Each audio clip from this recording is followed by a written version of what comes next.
What would happen if you were away from your agency for an extended period of time? Would it survive and thrive, or would it fall over because everything is dependent on you and everything is still in your head? Well, that's the topic that we're digging into today with my guest, Alyson Caffrey from Operations Agency. We're going to dig into how to professionalize your operations and how to get the right systems and processes in place so that if you chose to, you could take a sabbatical away from your agency. So, fascinating topic, coming at the idea of building a self-running agency like I talk about all the time, but from a slightly different angle. So let's jump into today's episode. I'm Rob Costa, and this is the Agency Accelerator podcast. As someone who has stood in your shoes, having started, grown and sold my own agency, I know just how it feels in the ups and downs of agency life. So this podcast aims to ease your journey just a little by sharing mine and my guests' experiences and advice as you navigate your way to growing a profitable, sustainable and enjoyable business. Hey everybody, and welcome to this week's Agency Accelerator podcast. I wanted to kick things off today by asking you a question. What would happen if you took a sabbatical from your agency? Would it survive or would it fall over? That's what we're digging into today, how to professionalize your operations and how to get the right systems and processes in place to build an agency that allows you not to be involved in every single step of the way. And to explore this topic, I'm really excited to be joined by Alyson Caffrey. Now, Alyson is the founder of Operations Agency, an operations consulting and implementation firm. And over the past 5 years, Alyson has helped founders and their teams to streamline their backend operations to achieve their growth goals and to create a more peace in their workday. Now, Alyson has developed the Sabbatical method and the Operations Simplified framework to help owners use rest strategically and grow their businesses. So I hope that was a decent introduction, Alyson, and welcome to the show. Thanks, Rob. It was lovely. And sometimes when I hear some of the things that we're involved in read back to me, I'm like, oh, who is that person? I guess that sounds pretty fun. Good. Well, one of the reasons I was interested to have you on the podcast is because you and I sort of approach the same concept from a different perspective. So I have a book and a coaching program called the Self-Running Agency, which is aiming to achieve the same goals as you, i.e. systemize your agency so you, the owner, don't have to be chained to it 24/7. Now, you talk about the sabbatical method. So can you briefly explain to us what is the sabbatical method and how it can benefit small to mid-sized marketing agencies? Yeah, absolutely. So the sabbatical method is at its core function a forcing function to professionalize your operations at your agency. And so I have been a part of, and really honestly, just been tapped on the shoulder by small agencies who the owners, I mean, they can't even take a weekend. They can't even take a week off with their families. And so what I started asking is, well, what would happen if we made that a core function of how your agency operates? What would need to be true, right, for you to be able to create some of these boundaries inside of your personal life? And so what I really created was a way to really give your agency some micro hits of rest or time without the founder to really uncover where some of those operational inefficiencies are and where the knowledge in your core team lacks. So we really go through the process to help not only create more boundaries, between the owner and the business, but also to create more power, more autonomy, and more confidence behind the scenes with the team that's supporting them. Great. So that sounds really good. And I'm sure a lot of people will be nodding their heads when you said, well, they can't even take a weekend off or they're working super long hours. So this is a big bowl of spaghetti. That's how I like to liken it with clients. Where do you even begin with this? So you go to meet a client, they're telling you that they are working for a much tougher boss now than they did when they were an employee, and they wish they could take time off, but they can't. So how do you even begin to sort of unravel that? Yeah, I think first and foremost, we need to understand. I love the kind of beginning of the picture you've painted that we are our captor and we hold the keys, right? This is our business. And I think that's one of the reasons why we're so challenging to ourselves, is because we know that we're ultimately responsible for getting things done. But I think what the first game we need to play is the mental game of I can take time off, right? Other things just need to happen, but I can do this. I really can commit to closing my computer at 6 p.m. and not reopening it back up at 10 o'clock to work into the wee hours of the morning. I can take a weekend off. But what I need to do is I need to be in tune to what kind of falls behind the scenes, falls, apart behind the scenes. And I need to be committed to creating some systems, because I know a lot of agency owners, especially my creative agencies and my web agencies, they'll say, oh, well, I'm not a systems person, or I, can't do processes. And the really interesting thing is that we just need to create some, real consistency and real momentum in the right direction. And I think a sabbatical is really great because it really does help you. And you don't need to take, a full month off of your agency. This isn't what I'm recommending, right? We need to start with small things, right? So even just creating the boundary around closing the computer at 6 p.m. or creating the boundary around taking the full weekend off. Then when you come sit down on Monday, block out about an hour in the beginning of your day to take a look at, well, what fell apart behind the scenes and how can I change my working style today to accommodate educating my team on how they can solve those problems without me.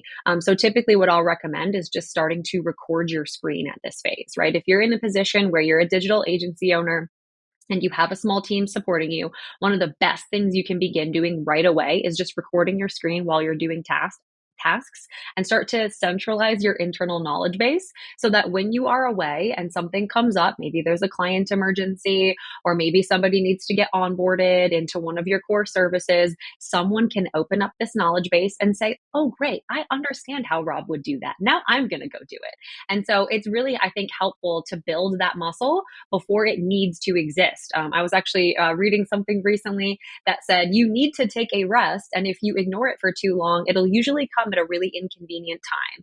I don't know about you guys, but we're all people, we're all human beings. We're going to have something that pulls us away from the business really urgently. And we don't want to have the additional mental weight of everything falling apart behind the scenes so that we can tend to things in our personal life or in some other, area of who we are.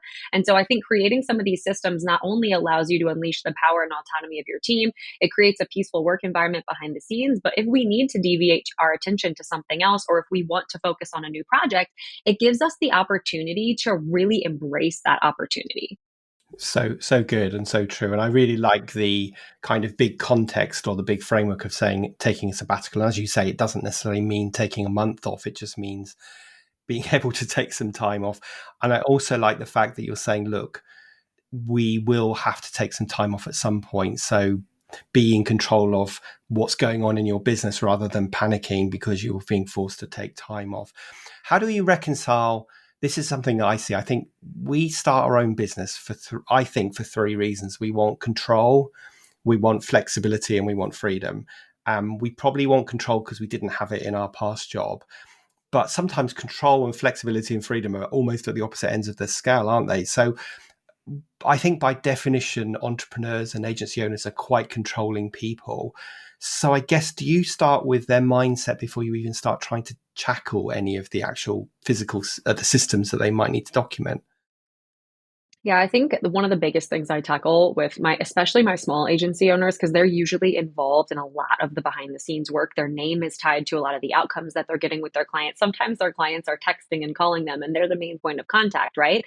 And what ends up happening is they end up suffering from this lack of, momentum in creating processes and creating systems because of their perfectionist tendencies. And what happens is they'll jump over team members who were tasked with creating some of these outcomes to say, no, I can do it faster, I can do it better. And there's a lot of things going on inside of the mind of the entrepreneur there, right? We think that our reputation's on the line, or if we don't do this, then the client won't value it as high. And one of the biggest things that I encourage, my small agency owners to really consider is that not only are we in a position where we are really showing that we don't trust our team, right? If we jump over their head to get the result, right, we can't really build them up as a confident, autonomous team member. That's the first thing. And the second thing is the clients that we're working with, if we can position outcomes, value driven outcomes in front of them and not your time, this is going to be the way that your agency is able to basically grow and scale long term, right? If we are selling just the founder's time and just the founder's outcomes, we're going to limit the growth of our business to the amount of time and capacity that the founder has. And if we continue to work into those wee hours of the morning and over the weekends and don't take any breaks and all the things, our business and our founder are going to run right into the ground. So the best thing to do in service of a growing business and to be able to impact the folks that you want to impact is start to create core processes behind the scenes for how you serve clients and sell that instead. Don't sell the time, sell your intellectual property of this is how I get results for clients or how I've done this. And I've trained a really capable team on how to do this. The tactical way that I actually really start to work on this with my agency owners is I say, hey, listen, delegation 100% is a complete pipe dream, right? We can't clone ourselves. We can't get somebody to do the same exact work that we do, but we can get pretty dang close, right? We can get 80% of the way there, 90% of the way there, and try to consider that as we're beginning to work the muscle of delegating and putting things into the hands of our team to get results on our behalf, that even some momentum in the right direction is really great. So if we want to get 30% of something off of our plate and then we come in and take it the rest of the way, or if we want to get something half off of our plate, right? There's iterations of how this can work really well. And we don't need to just jump into the deep end metaphorically on trusting somebody, implicitly with all of our best stuff. Now, if I could give you a physical high five, I think I would, because you're definitely singing off the same hymn sheet as me. I always say that entrepreneurs and agency owners are amazing people that got their business so far, but in the end, they become the roadblock and they have to find a way of getting out of the way. And part of it is that everything's in their head, so they have to start documenting it. And they have to, the whole concept around selling value and not time is so important. I'm amazed. In a recent report, I saw that 40 something percent of agencies still sell time to clients. And I mean, it's a whole other topic. Time is not what clients are buying. They're buying outcomes. They're buying, how can you solve my pain? And not how long will it take to solve my pain? So I also think that clients are buying process, because when a client feels that you have a robust, repeatable process that takes them from A to Z, and the Z is the solution, then they're going to feel really confident in that. And of course, as an agency owner, if you have done what Alyson said and documented your processes, well, now you can train other people. So you can start trusting that the work will be done to a good enough level to not damage your brand and to keep the client happy. They may not do it as well as you. They may not do it as fast as you, but that's always the wrong question to ask. I always say the question you need to ask yourself is, will it be done well enough? And if they're following a process, then it definitely will be. So you are saying all the things that I say, which gives me confidence that I'm saying the right things. Now, some of the people who are listening to this podcast will probably be solopreneurs or with an aspiration to grow their agency. So what advice would you give them? At what stage in their evolution should they start thinking about actually doing this and documenting these systems and processes? Yeah, I think if you're a solopreneur or freelancing at this moment and you're selling some repeat projects consistently, right? So you have the same offers, I would start to document some of those things. And even, I mean, I think like phase one of documentation is absolutely getting your screen recorded. We live in a wonderful digital age where we can start to compile basically, courses based on, internal knowledge, right? What we're doing behind the scenes. And something I'll encourage folks with is that just like everything worth doing in life and in business, everything will be iterative, right? You'll build on this over time. You'll build this muscle. You need to continue to pour into it in order for it to pay you dividends in time and resources and money and healthy teams and all the things, right? So creating an internal knowledge base on how you're currently getting results and then understanding that your commitment as an owner is just to get 1% better over time. I see so many people either waiting until they have a team to start documenting, and then a team member comes in and experiences this really disjointed experience behind the scenes, or all of these, half created processes. And then they get, perhaps, a little worried or a little anxious about what's going to be happening behind the scenes, whether it's with their job or with the consistency on clients and all of those things.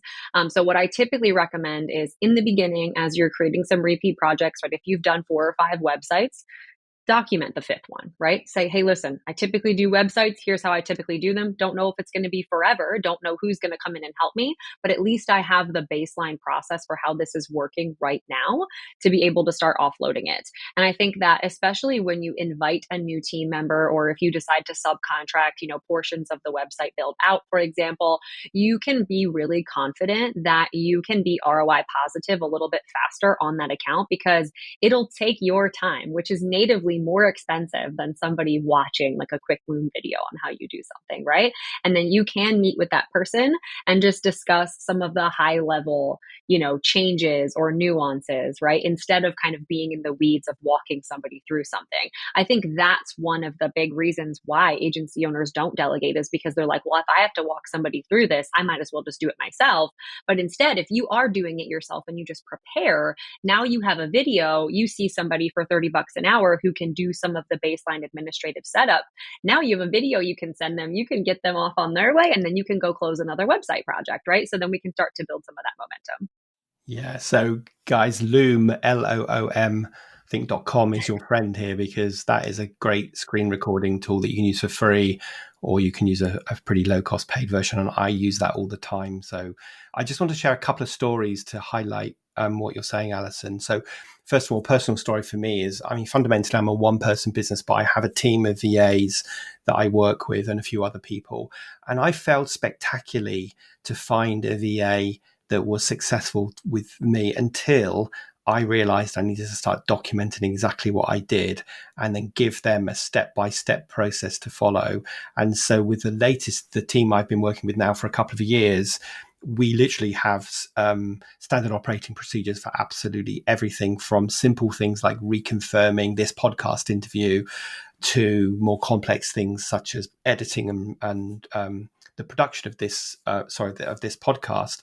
And so I think, for me, I learned that lesson the hard way. And I think the advice Alyson's giving, which is start this as soon as possible, is really good. Otherwise, you're going to have a lot of pain. You're going to have growing pains. And I think it's worth remembering what works in the early days quickly doesn't work as you grow. Like, literally, I know we probably don't do this much now, but literally talking across the office to someone works when you've got 2 or 3 people. It doesn't work when you've got 7 or 8, 10 people.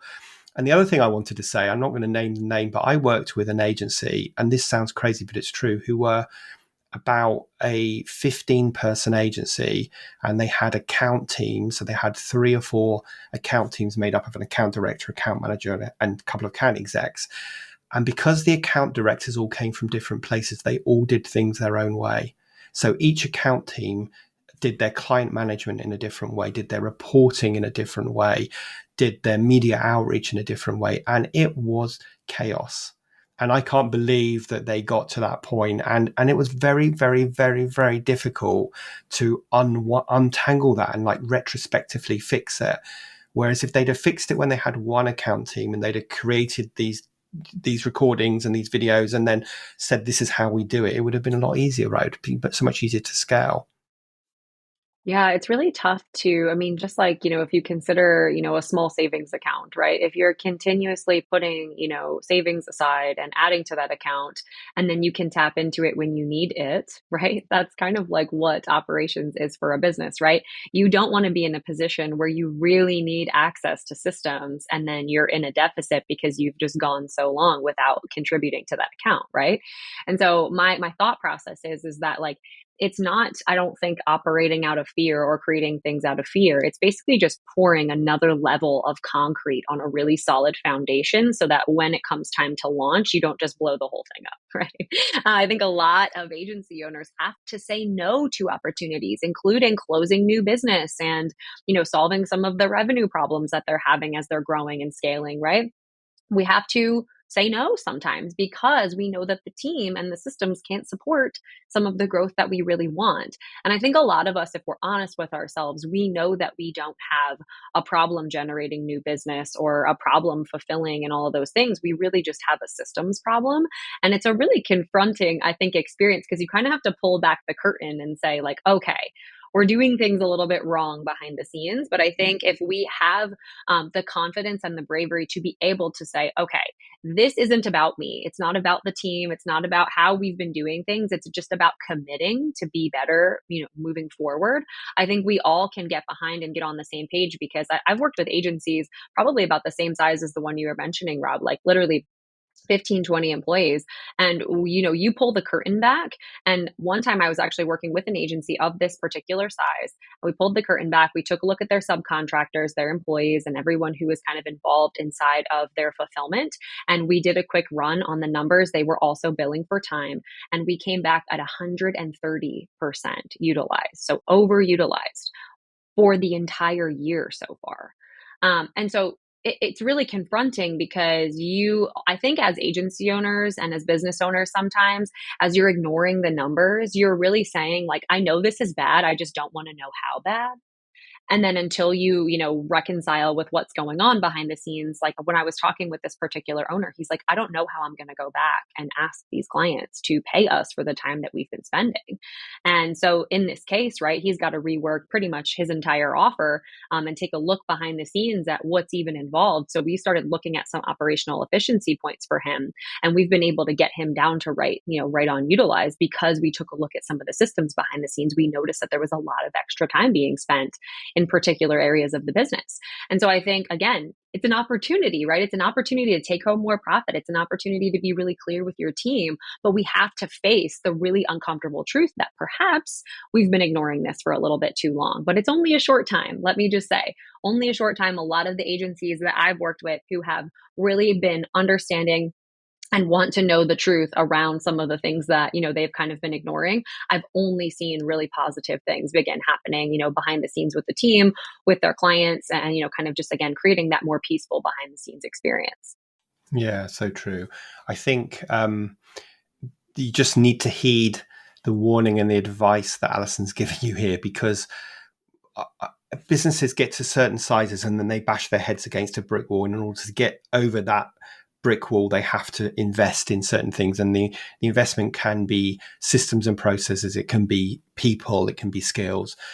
So if you don't want to have a headache because you're bashing your head against the next growth brick wall, then start building the foundations now for the business that you want to be.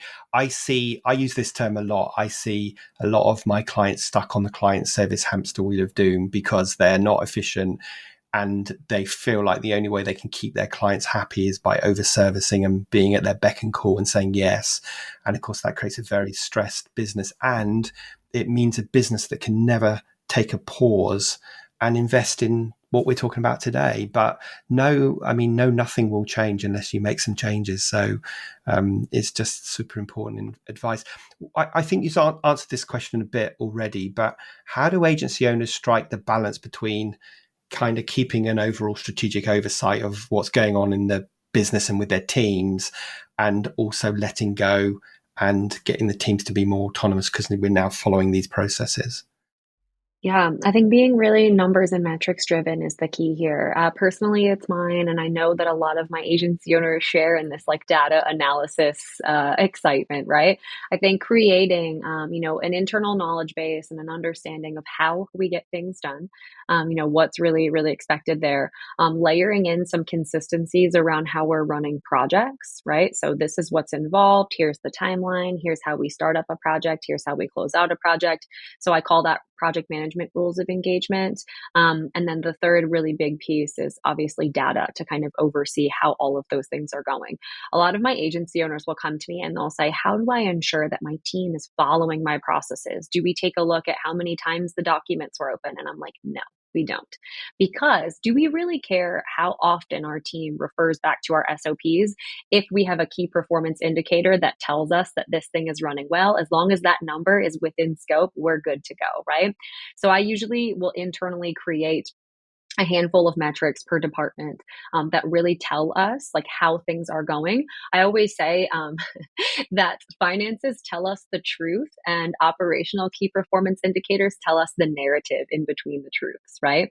So, like, if it's true that we're spending X amount of dollars to onboard a new client, or if it's true, right, that we're spending, X amount of dollars to acquire a client, what is the operational narrative between those two truths, right? Are we, following up at a good cadence, or are we, collecting information at the right cadence? Do we have a form in front of our clients? And so I think even just creating some of those, again, truths or those benchmarks around kind of looking at past behavior, we can start to inform how we might change, some of our operations to fit the bill there. So I think the way that I've personally been able to get out of the day to day in fulfillment for me personally, how I've coached agency owners to do the same and help kind of implement structure is really to just layer over what are the key metrics? What do we need to know is true in order to understand that things are moving forward in a way that we expect, and that can really create some longevity and some momentum in the right direction. Yeah, that's such good advice. I've written down what you just said. Finance tells us the truth, and operation KPIs gives us the narrative. Is so true. Now, do you recommend any particular tools to help with all of this? We obviously talked about using Loom for video recording, but do you have any other systems that you tend to see a kind of a common thing to put in place to support this systemization? Yeah, great question. I get asked the tools question. I would say probably most of all.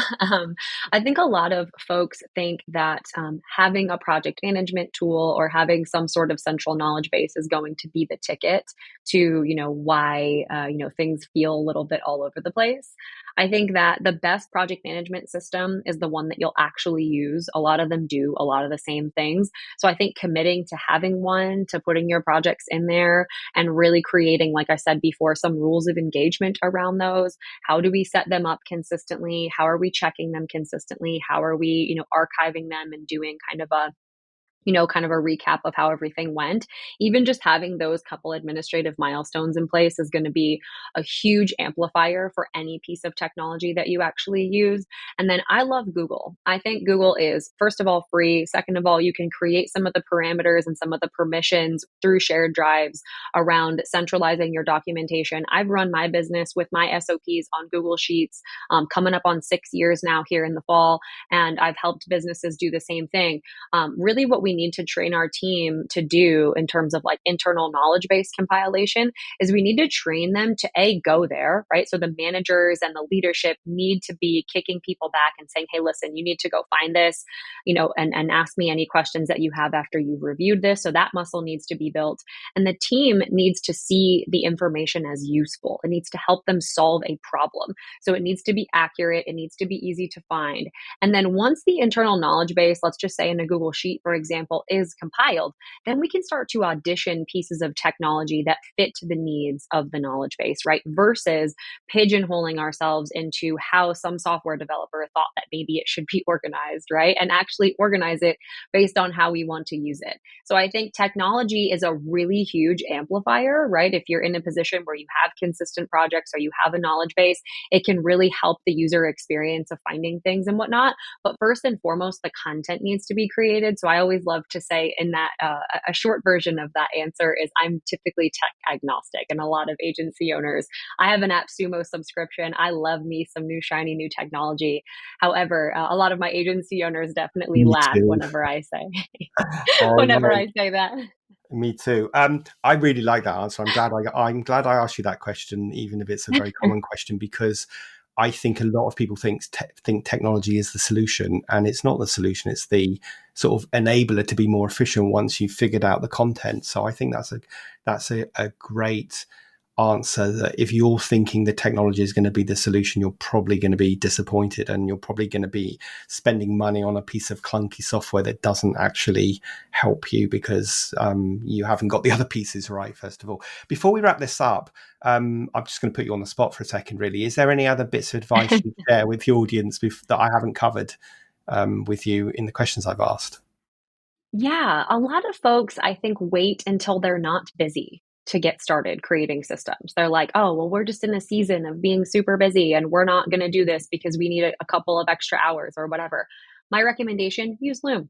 do things while you're busy. It'll be a really accurate account on how things are happening and in a fast-paced environment, and it'll give a lot of insight into how you guys might, create some more operational throughput. So I always recommend. And a lot of people will tell me, "Oh, I just need an extra hour or two. We're going to wait until this launch is over or this big project is over." If you keep doing that consistently, it's never going to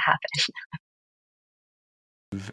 Very good. That's very good advice, just generally in life, right? It's imperfect action is better than waiting for some perfect scenario that never ever comes along.